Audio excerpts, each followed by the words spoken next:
Libro 3, capítulo 2. El primer golpe. Tan contento estaba de haber burlado a Silver que empecé a encontrar en cierto modo divertida la aventura y observar con interés la extraña y exuberante vegetación que me rodeaba. Después de atravesar corriendo un terreno pantanoso en el que crecían juncos, sauces y exóticos arbustos de marisma, llegué al límite de un claro arenoso y ligeramente ondulado, que tendría 1 milla aproximadamente de extensión, y estaba salpicado de árboles frondosos, cuyo tronco parecíase al del roble, pero de hojas más pálidas, como las de los sauces. Al término de este claro elevábase uno de los montes, cuyas 2 curiosas cimas brillaban al sol. Entonces sentí por primera vez el placer de explorar tierras vírgenes. La isla no estaba habitada.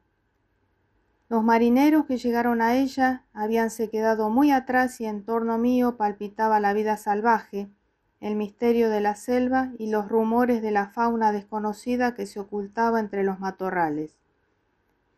Vagando entre los árboles, descubría a cada instante plantas raras, y vi deslizarse perezosamente varias sierpes.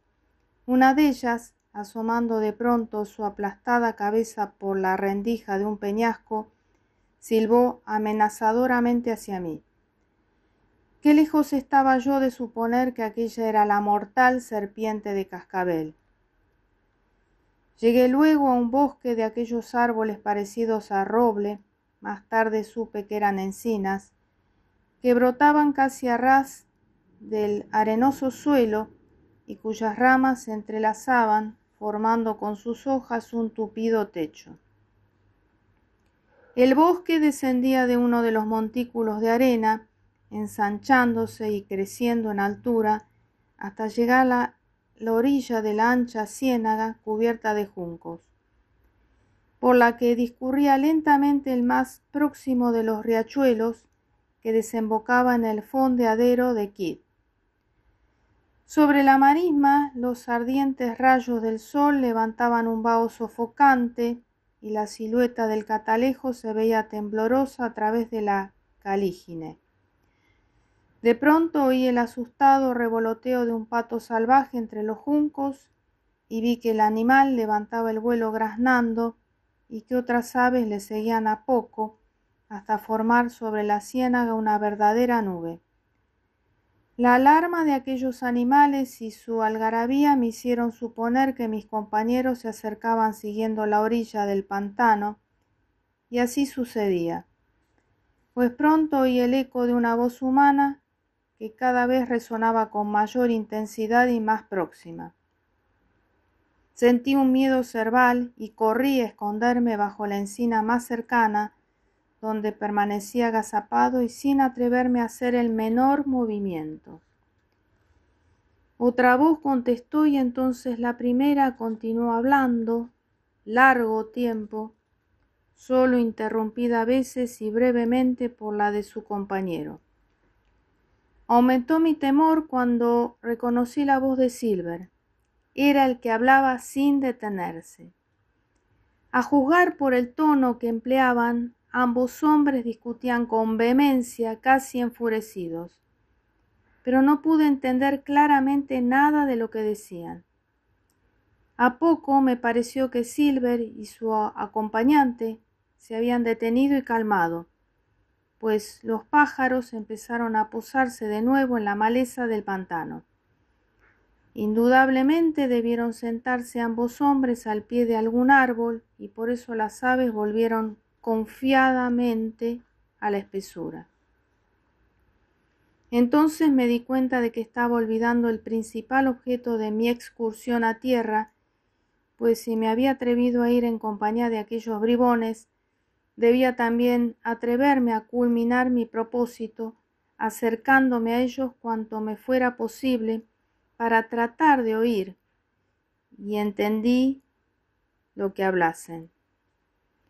Podía fijar con bastante exactitud el lugar en que se hallaban Silver y su compañero, tanto por el rumor de sus voces como por unos cuantos pájaros que revoloteaban por encima de un grupo de árboles, denunciando la presencia de los intrusos, y fui allí, andando a gatas, hasta que pude ver, apartando la maleza y las ramas bajas, un pequeño valle rodeado de árboles al borde del mismo pantano.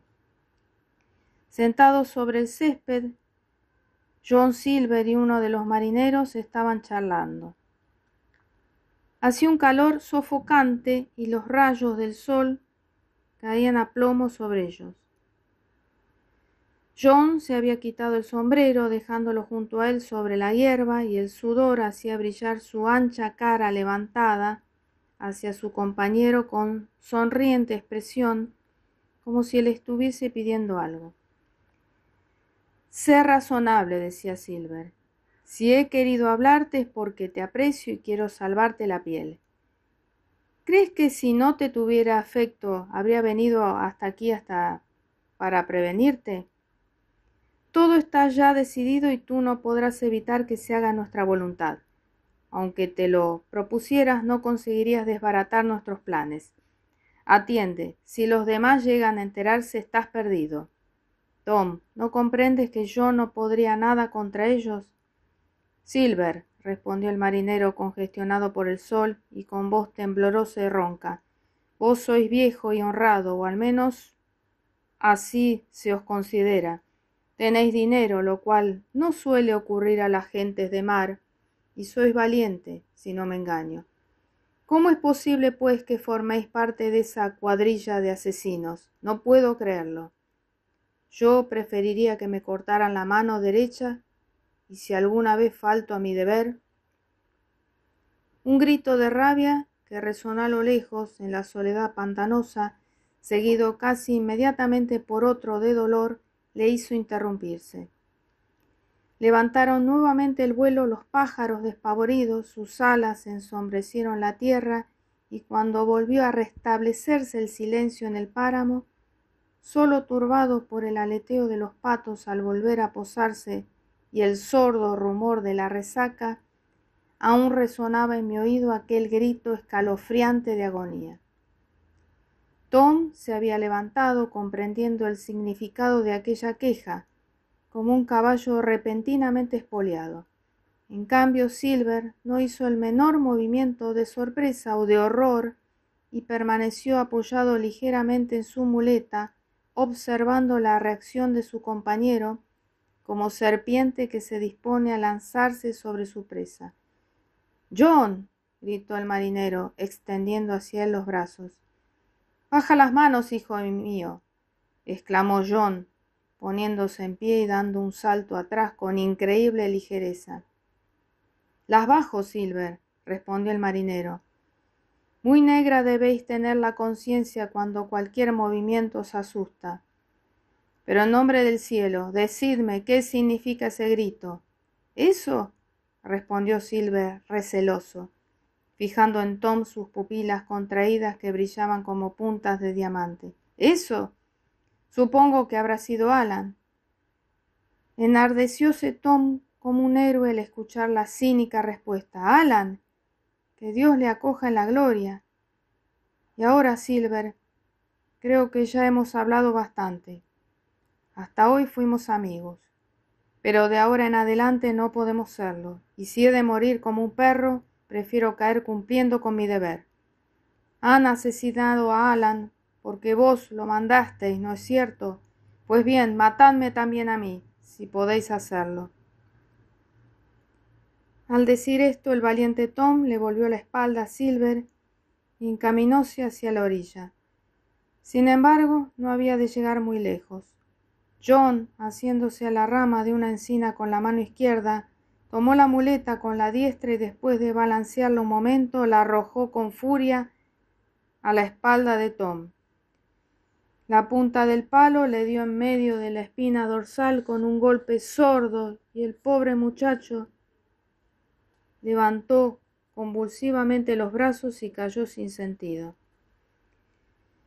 No podría decir si aquel golpe le produjo la muerte, porque el cocinero se le echó encima en el acto y hundió 2 veces su cuchillo hasta el mango en el indefenso cuerpo del caído. Estaba tan cerca de ellos mi escondrijo que pude oír claramente y con indecible espanto el jadeo bestial de Silver cuando asestó los 2 tremendos golpes. No sé lo que es desmayarse del todo, pero recuerdo que en aquel momento todo giraba en torno mío. Silver, las bandadas de patos, las cimas del Catalejo y la marisma, como si un gigantesco torbellino las arrastrara, mientras un gran estruendo de voces y de campanadas me ensordecía. Cuando me recobré, el asesino había recuperado su sangre fría y estaba de pie, con el sombrero puesto y apoyado en su muleta. Ante él yacía el inanimado cuerpo de Tom. Sin mirar siquiera a su víctima, acercóse John a una mata alta y limpió con ella su cuchillo. Nada había cambiado. Seguía el sol implacable levantando el húmedo vaho de la marisma y me pareció imposible que un momento antes se hubiera cometido allí un crimen, sin que yo hubiese podido hacer nada para evitarlo. Cuando hubo limpiado el largo cuchillo, Silver sacó del bolsillo un silbato y moduló varios sonidos que sin duda debieron oírse desde muy lejos en aquel solitario paraje.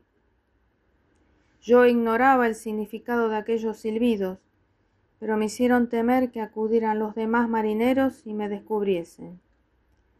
Alan y Tom ya habían sido víctimas de la crueldad de Silver. ¿Qué harían con el grumete si le apresaban? Arrastrándome tan rápida y silenciosamente como me fue posible, me retiré hacia atrás, dirigiéndome a la parte libre del bosque.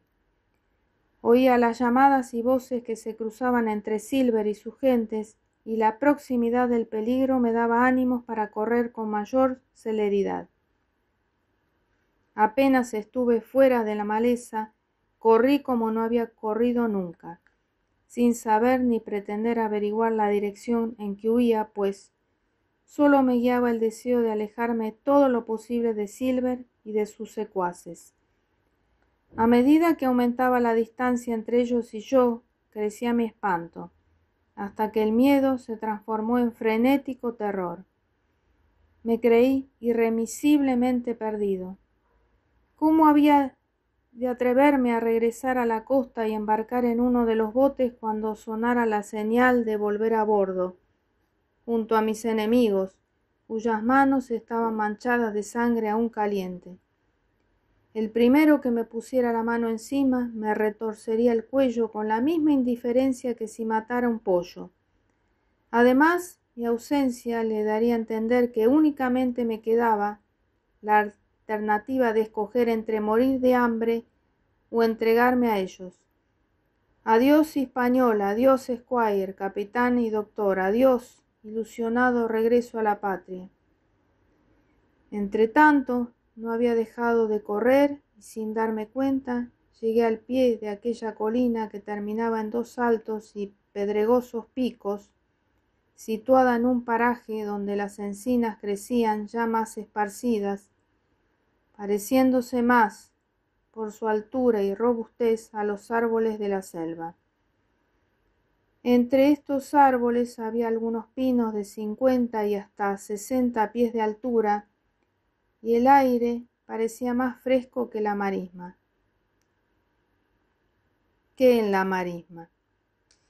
En este lugar, un nuevo e inesperado motivo de inquietud me hizo detener de pronto con el corazón sobresaltado.